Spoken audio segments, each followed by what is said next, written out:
अस्सलामुअलैकुम। आज ये कार्यक्रम जहानाबाद के ईदगाह मैदान में रखा गया है और इसका मकसद तो आप सुन ही चुके हैं, सोशल मीडिया के माध्यम से, प्रचार गाड़ी के माध्यम से। और मेरी पहचान आर के इनकलाबी के नाम से लोग जानते हैं और हमारे बीच मौजूद हैं अफसर इमाम साहब, जिन्होंने एक नई शुरुआत की है मुसलमानों को एक मंच पर लाने का। और इंशाअल्लाह आप तमाम लोगों ने चाहा तो कामयाबी जरूर हासिल होगी। लोग जुड़ेंगे, कारवां बनता जाएगा।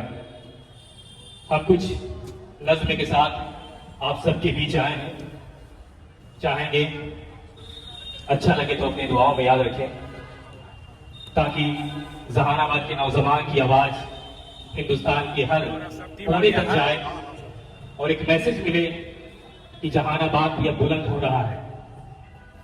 वहां के भी लोग अब सियासत में आना चाहते हैं और ये हमारा हक है और ये हमारा दर्द है। बोलो। उस दर्द को बयान करने के लिए और उनके जज्बों को सलाम करने के लिए कुछ नज़्म के साथ आप सबके बीच हूँ। ठहरे हुए दरिया को उठाने आज आया हूँ।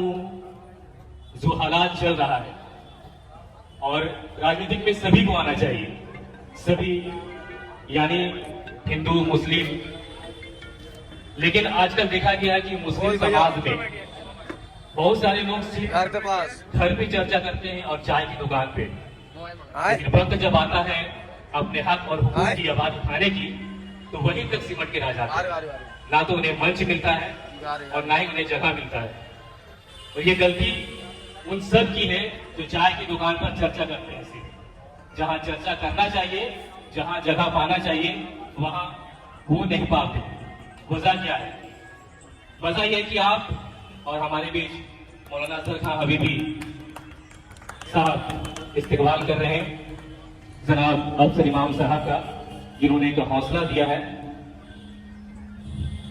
तो बात यहीं तक नहीं रुकता है और कार्यक्रम पहली बार हो रहा है जहानाबाद में इस तरह का सियासी कार्यक्रम से अलग।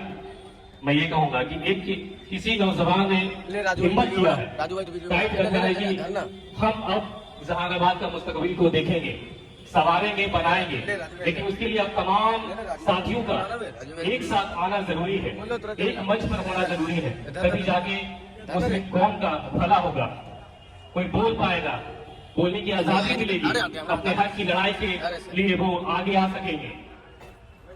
तो कुछ नज़्म के साथ मैं आप सबके बीच कह रहा था, ठहरे हुए दरिया को उठाने आज आया हूँ, सोए हुए शेरों को जगाने आज आया हूँ।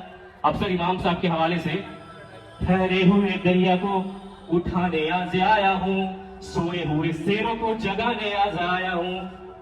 तालीमों की रस्सी तुमने हाथ से क्यों छोड़ दी, तालीमों की रस्सी तुमने हाथ से क्यों छोड़ दी, अपने मुस्तकबिल की तो खुद इमारत तुमने तोड़ दी।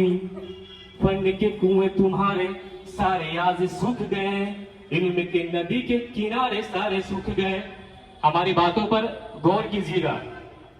मैं बहुत ज्यादा पढ़ा लिखा तो नहीं हूं, लेकिन इतना इल्म जरूर है कि अपने कौम के लिए कौन सा हम कदम उठाएं जिससे हमारे नहीं हमारे पूरे कौम को भलाई हो। और वक्त वही आ चुका है कि अपने कौम की भलाई के लिए ऐसे जज्बों को सलाम करना चाहिए जिन्होंने हिम्मत रखा और इतने बड़े मन से।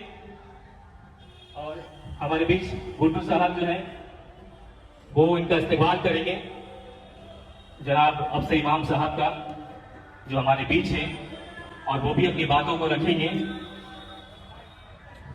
वक्त अब भी है तुम्हारा, बच्चों को बढ़ाओ तुम, अरे तुम ना आगे बढ़ सके पर इनको तो बढ़ाओ तुम। मैं तुम्हारा मसीहत सुनाने तुझे आया हूँ, सोए हुए शेरों को जगाने आज आया हूँ। सभी से और हमारे सलंदा साहब इस्तेकबाल करते हुए जनाब अफसर इमाम साहब का, और उन सभी का यहाँ पर इस्तेकबाल है। नौजवान बुजुर्गाने जो भी यहाँ पर आए हैं बुजुर्ग, और महिला, सभी लोग जो भी अभी तक नहीं आ पाए हैं, जो जिनको आना चाहिए। बहुत लोगों ने सोचा कि ये सियासी कार्यक्रम किसी एक पर्टिकुलर पार्टी का हो रहा है, तो मैं उन बातों का खंडन करता हूं, मुझे भी लग रहा था। लेकिन यहाँ पर सभी सियासत के लोग, सभी पार्टी के लोग यहाँ पर आकर इकट्ठा होकर उनकी बातों को सुनेंगे, अमल करेंगे और अपनी बातों को भी रखेंगे, तभी जाके एक भला होगा। हम तो यही हम कह रहे हैं कि लोगों को राजनीति में हिस्सा लेना चाहिए। जब बिहार मुख्यमंत्री जब था तो उस वक्त माहौल कुछ और होगा, लेकिन शायद उस वक्त हम पैदा नहीं होंगे। लेकिन उसके बाद जो सियासत से पीछे हुआ वो सबसे बड़ा मुस्लिम कौम है, जिसकी आज 0% वैल्यू है। 18% आबादी, लेकिन वैल्यू आपकी 0% है। उसका सबसे बड़ा आप खुद है, उसका सबसे बड़ा आप खुद है। इसके आप झांक के देखिएगा, वो कोई और नहीं। आप किसी और पे तोहमत लगाएं तो ये गलत है। आप सियासत और राजनीति को पढ़े, उसके बाद आपको समझ में आएगा।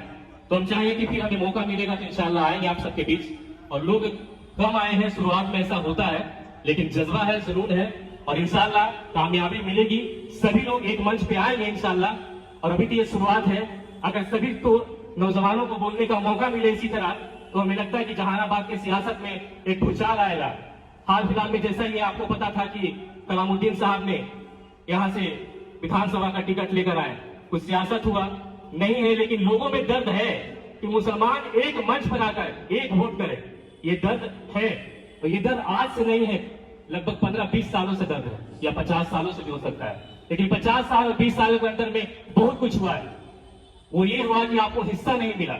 आपको 5 साल पहले पता चला कि हमारी आबादी 18% है, इसलिए हिस्सा के लिए उतावला हो गए। लेकिन इससे पहले कि आपको उतावला होना चाहिए था, नौजवानों को आगे आना चाहिए था, जो बुजुर्ग हमारे बीच रहते हैं उन्हें समझाना चाहिए था कि क्या होना चाहिए सियासत में। लेकिन चलिए, एक शुरुआत है, अच्छी शुरुआत है और इनका हम इस्तेमाल करते हैं, जिंदाबाद करते हैं, इंकलाब करते हैं। इन्हीं चंद बातों के साथ मैं आगे अपने हमारे गुड्डू भाई बताएंगे। बहुत बहुत शुक्रिया आप सभी का।